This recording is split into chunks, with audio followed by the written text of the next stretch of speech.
सीताराम राम राम राम राम राम राम राम राम राम। अलग निरंजन हो दाता दाता तेरे कई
तुम्हारे 12 वर्ष पूर्ण हो चुके हैं।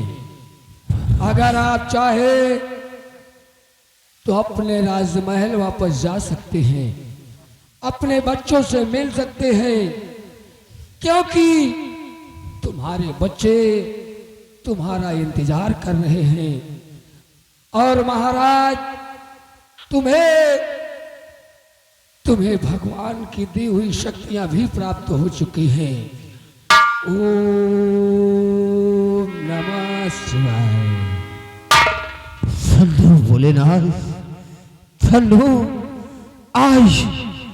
आज मेरे 12 वर्ष की तपस्या समाप्त हो गई। आज और साथ में आपने मुझे शक्ति प्रदान किया है। सबसे पहले मैं अपने राजमहल जाऊं और अपने बच्चों को देखूं कैसे हैं, किस हाल में है। इसलिए भोलेनाथ वास्तव में तो सब कुछ जानता है। तू राई को पर्वत और पर्वत को राई बना सकता है। इसलिए और दाता एक राम, दाता एक राम, भिखारी सारी दुनिया। दाता एक राम, भिखारी सारी दुनिया। दाता एक राम।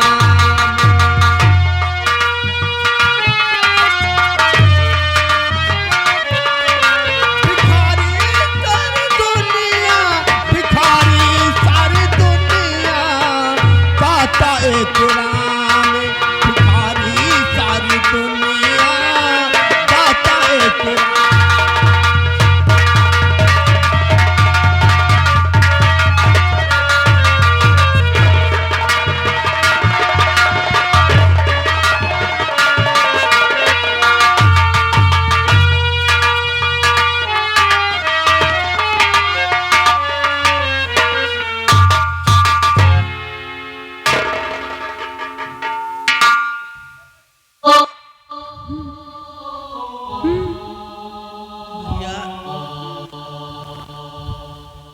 बहुत भूख लगी है और आप भी भूखे होंगे, लेकिन मैं तो देख नहीं सकती भैया, और आप बोल नहीं सकते, लेकिन आप देख सकते हैं। मुझे बस्ती की तरफ ले चलो, कुछ खाने के लिए लोगों से भीख मांगूंगी। हाँ भैया।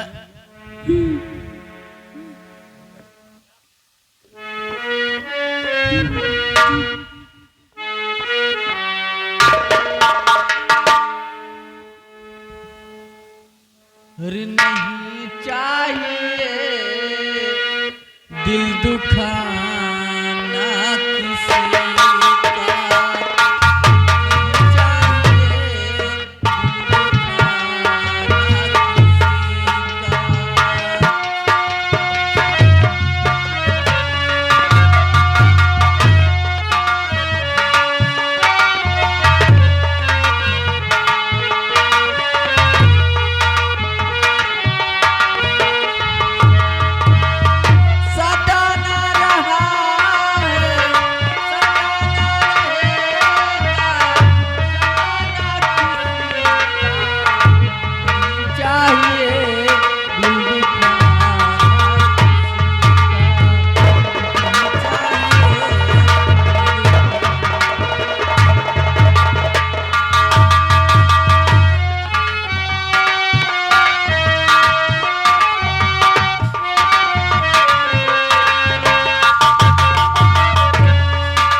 का, नहीं चाहिए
ठहरो बेटा, कौन हो तुम? क्या इस तरह अपनी जान देने पर तुले हो? बोलो, कौन हो बेटा? आखिर क्या बात है, क्यों अपनी जान देना चाहते हो?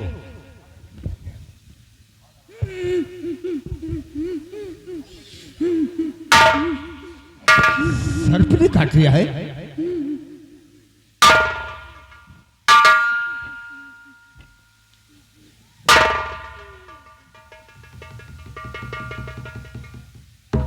इसका मतलब कि ये बोल नहीं सकता है और वो देख नहीं सकती है। भोलेनाथ, आखिर मैंने आपकी 12 बरस तपस्या किया है और आपने मुझे शक्ति प्रदान किया है, इसलिए आज हम उस शक्ति को आजमाना चाहते हैं। भोलेनाथ, आज इन बच्चों पर रहम करो भोलेनाथ, इसलिए इन्हें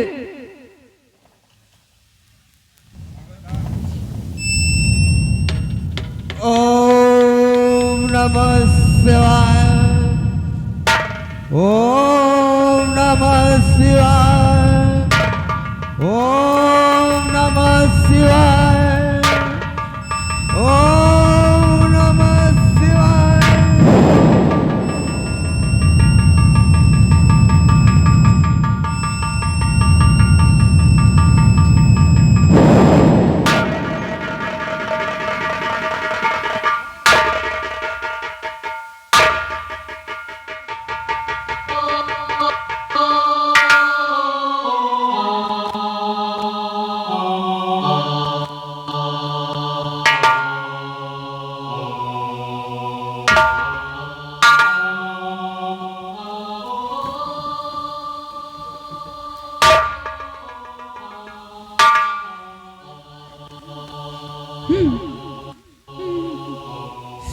भोलेनाथ,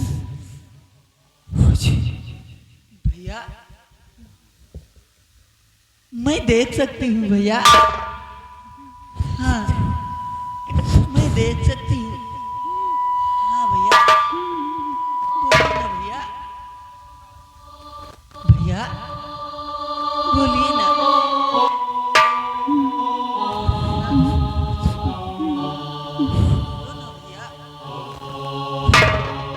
बोलिए ना।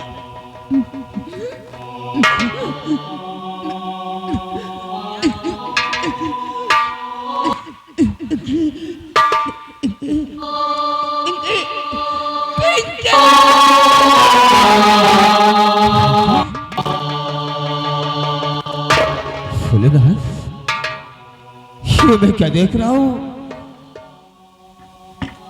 इसका मतलब कि मेरी बेटी पिंकी बेटे। बाबा जी, आज आपने हम दोनों बच्चों को एक नया जीवन दान दिया है। अगर आप नहीं होते तो हम दोनों बच्चे थे। तुमने मुझे नहीं पहचाना? नहीं पहचाना बेटे? कौन है आप? मैं बाबा जी नहीं, बल्कि तुम्हारा पिता समर सिंह हूं, जो कि 12 बरस तपस्या करके आज अपने भवन आया। आखिर ये क्या हालात बना रखे हो? ये सब कैसे हो गया? पिताजी, पिताजी, अरे जानते हो पिताजी, एक पानी के बुलबुले की तरह हम अरे एक शीशे की तरह टूट के बिखर गए पिताजी। विजय, अरे मैंने तो तुम लोगों को राजमहल में छोड़ा था, लेकिन आज हालत देख करके मुझे बड़ा अचंभव लग रहा है कि राजघराने के बच्चों को आज दर बदर की ठोकरें क्यों खानी पड़ रही है। आखिर क्या हुआ बेटे? बोल। सब कुछ बताऊंगा पिताजी, लेकिन पिंकी, इससे पहले तो इस बस्ती में जब अपना आंचल फैलाकर अपनी भूख मिटाने के लिए भीख मांग रही थी, उस वक्त तुझे रोटी देने वाला और कोई नहीं बल्कि बड़े भैया थे। वो इसी बस्ती में भटक रहे पिंकी। अजय, मैं उनके पीछे भागा पिताजी, लेकिन वो मुझे ना मिले, वापस लौट के आए। कहाँ है अजय? अरे मैंने तो उसे सम्राट बनाया था, ऐसी रियासत की बागडोर उसके हाथ में सौंपा था। आखिर वो कहाँ है?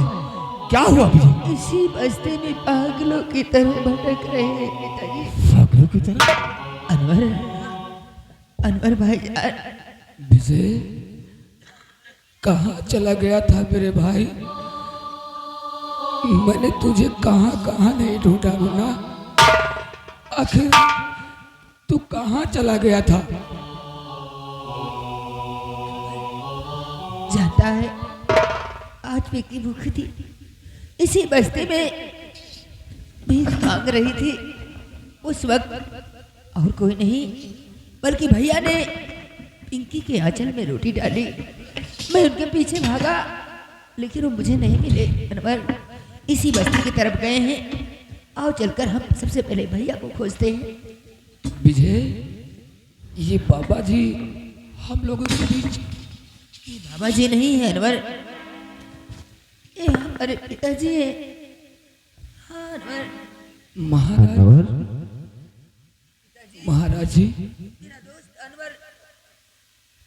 लाख लाख शुक्र है। विजय, अगरचे भैया तुझे नहीं पहचानते हैं तो चल हम सभी लोग भैया के पीछे चलते हैं। हाँ अनवर, विजय चल हम लोग चलते हैं। देख तेरे संसार की हालत क्या हो गई भगवान, कितना बदल गया इंसान, कितना बदल गया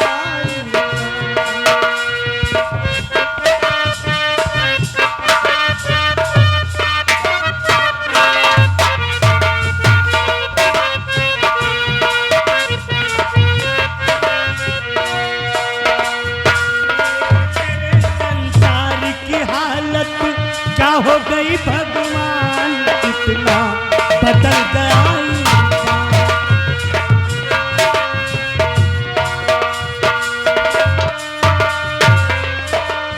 सूरज न बदला, चांद न बदला, न बदला आसमान, कितना बदल गया इंसान।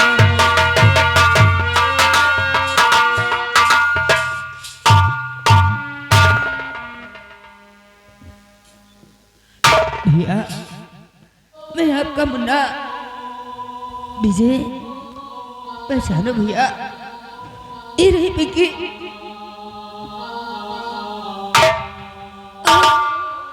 ये रहा मेरा दोस्त अनवर। हाँ भैया। पिताजी,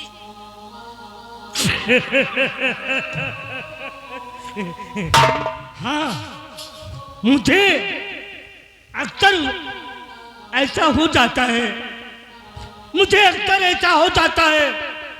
किसी को अपना भाई विजय समझ बैठता हूँ, किसी को अपनी बहन पिंकी समझ बैठता हूँ। ऐसा मुझे हो जाता है। लेकिन पिताश्री कह रहे थे कि उसके मर्जी के बगैर, उसके मर्जी के बगैर पेड़ का एक पत्ता नहीं हिलता। उसके मर्जी के बगैर पेड़ का एक पत्ता नहीं हिलता। उसके रब जो चाहे वही तो होना है। रब जो चाहे वही तो होना है। आदमी खिलौना, आदमी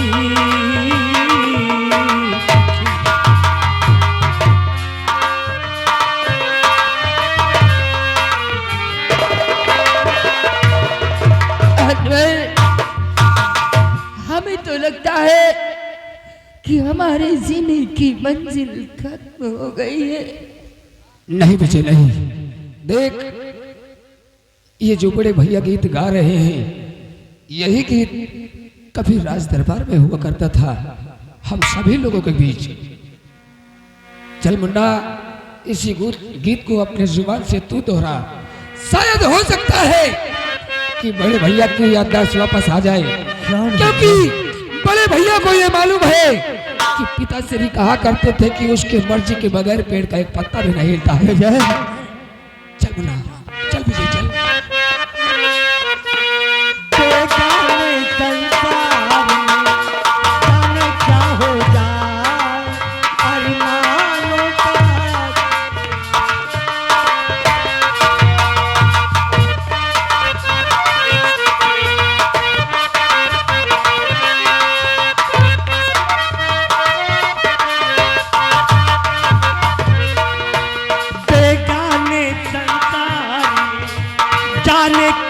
जाए, अरमानों का पल भर में खो जाए, बस इसी बात का ही तो रोना है, बस इसी बात का ही तो रोना है आदमी। चलो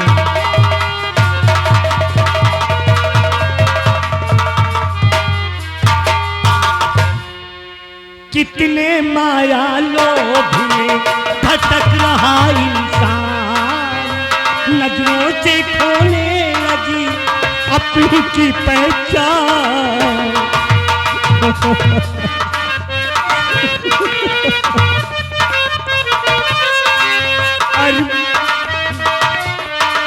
कितने माया लोभ में भटक रहा इंसान, नजरों से खोने लगी अपनों की पहचान, बस इसी बात का ही तो रोना है, बस इसी बात का ही तो रोना है आदमी।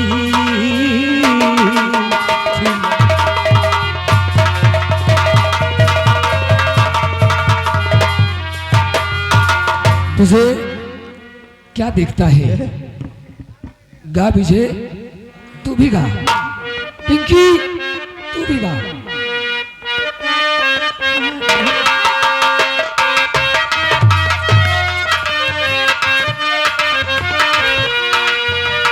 छोटा सा घर मिला, घर में मिला है प्यार, हमको मिला सौगात में खुशियों का संसार।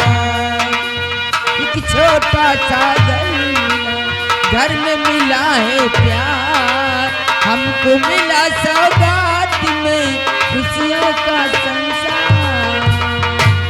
गाओ और गाओ, गाओ, बड़ा अच्छा लग रहा है, गाओ।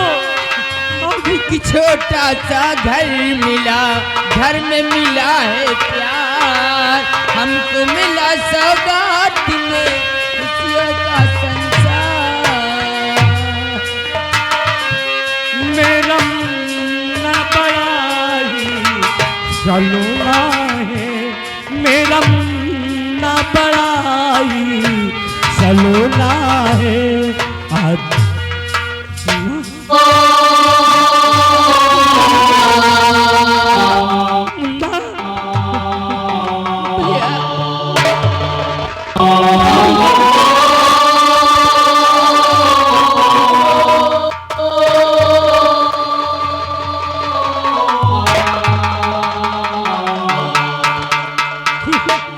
तू मेरा मुन्ना है ना?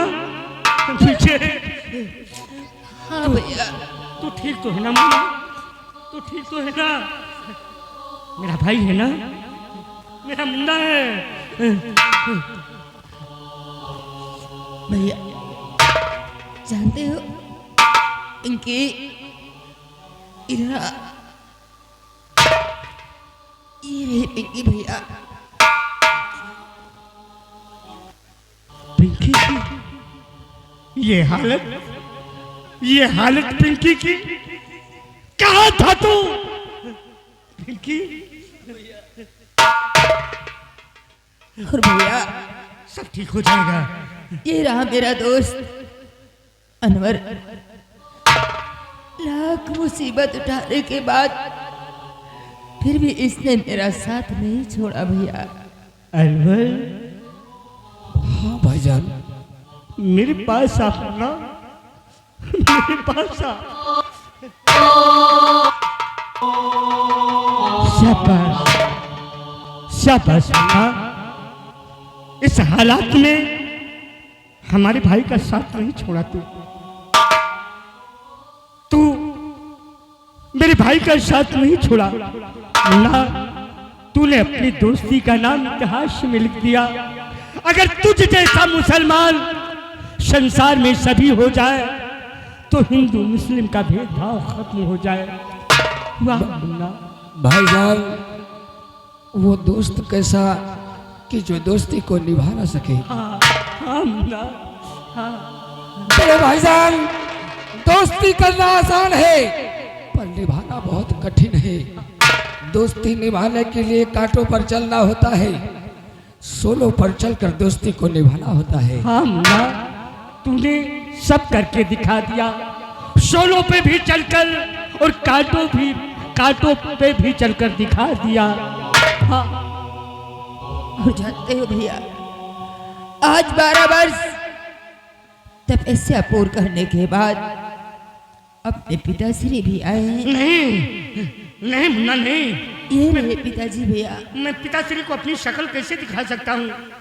मैं पिताश्री को अपनी शक्ल नहीं दिखा सकता। मैं अजय, ये क्या हालत बना रखा है? अरे मैं तो तुझे सम्राट बना करके भगवान की तपस्या के लिए गया था, लेकिन आज देख रहा हूं कि तू तरबतर की ठोकरें खा रहा है। आखिर ये सब पिताश्री, मुझे माफ करना, आपकी आज्ञा का पालन मैं नहीं कर सका। आपकी आज्ञा का पालन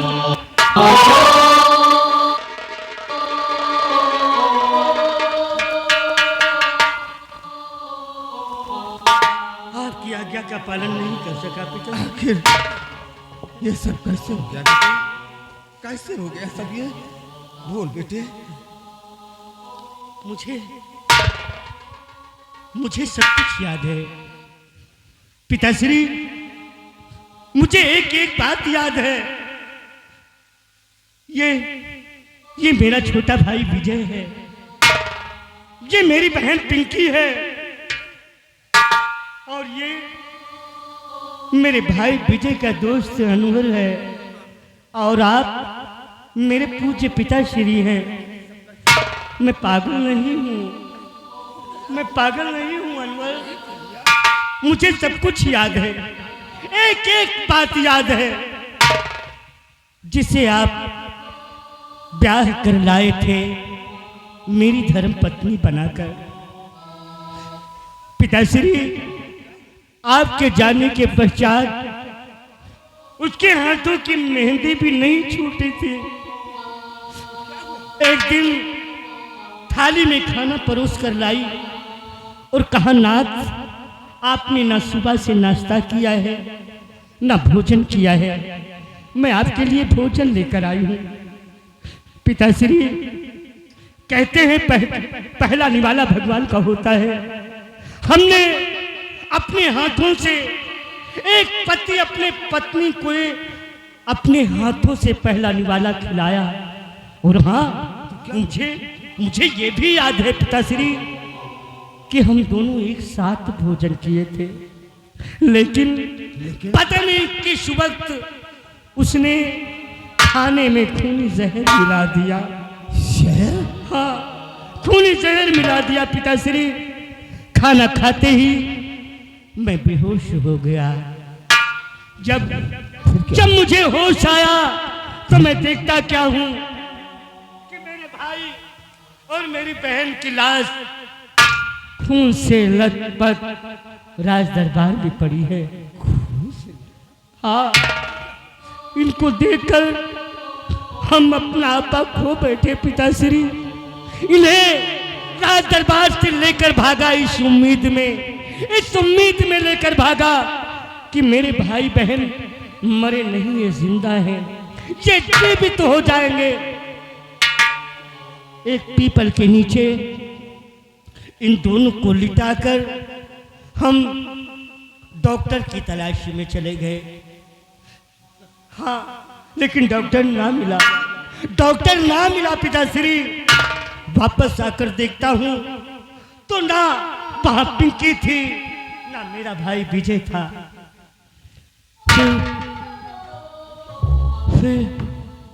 फिर मुझे क्या हुआ, मुझे कुछ नहीं मालूम। भाईजान, उसके बाद मैं बताऊंगा। क्या? एक दिन की बात है कि मैं अपने घर पे था और आपके दरबार का दरबारी दौड़ता हुआ हमारे पास पहुंचा और मुझसे कहने लगा, अनवर भाईजान, महाराज बड़े भैया अजय सिंह की लाश राज दरबार में पड़ी है। मेरी लाश? मैंने उसे डांटा भी कि ऐसे क्या हो सकता है जो कि बड़े भैया की लाश राज दरबार में पड़ी थी। हमने उससे कहा कि चल इसी वक्त हम राज दरबार चलते हैं। अपने घर से दौड़ते हुए आपके राज दरबार पहुंचा, जहां की ना कि आपकी लाश थी और ना कि विजय और पिंकी वहां थी। उसके बाद कुछ दूर और आगे बढ़कर देखा, पीपल के पेड़ के नीचे विजय और पिंकी की लाश पड़ी हुई थी। वहाँ दोनों को मैंने लिटाया था। भाईजान, उसके बाद हमने इन दोनों की लाशों को उठाया और उठाकर पीर शाह बाबा की मजार पे ले गया, जहाँ की अपने पीर शाह बाबा से हमने लाख दुआएं किया, लाख मिन्नतें किया। पीर शाह बाबा से मैंने कहा कि पीर शाह बाबा, मेरे दोस्त अजय और बहन पिंकी की रूह को बख्श दो। उन्होंने मुझ पर तरस खाया, इन दोनों की रूह को बख्श दिया, इन दोनों को जीवित कर दिया। उसके बाद मुझे नहीं मालूम है फिर क्या हुआ। क्या? उसके बाद नहीं मालूम? नहीं। उसके बाद मैं बताता हूँ भैया क्या हुआ। क्या हुआ? क्या हुआ मुन्ना? मैंने सोचा कि सब साजिश उस हरामजादे शेर सिंह की होगी, लेकिन उससे पहले मैंने पिंकी को तनहा अकेले राज दरबार भेज दिया। तनहा भेज दिया इसे? हाँ भैया, इस उम्मीद में कि आपकी याद में भाभी माँ बिलक बिलक के रो रही होगी। वो भाभी माँ नहीं है विजय, वो भाभी माँ नहीं है। हाँ भैया, लेकिन उस वक्त मैं और अनवर उस हरामजादे शेर सिंह के यहाँ गया। शेर सिंह वहां ना मिला भैया। जब मैं वापस राज दरबार आया तो क्या देखता हूँ, अरे हमारी बहन पिंकी की यह हालत थी कि इसकी दोनों आंखें निकलवा दी गई।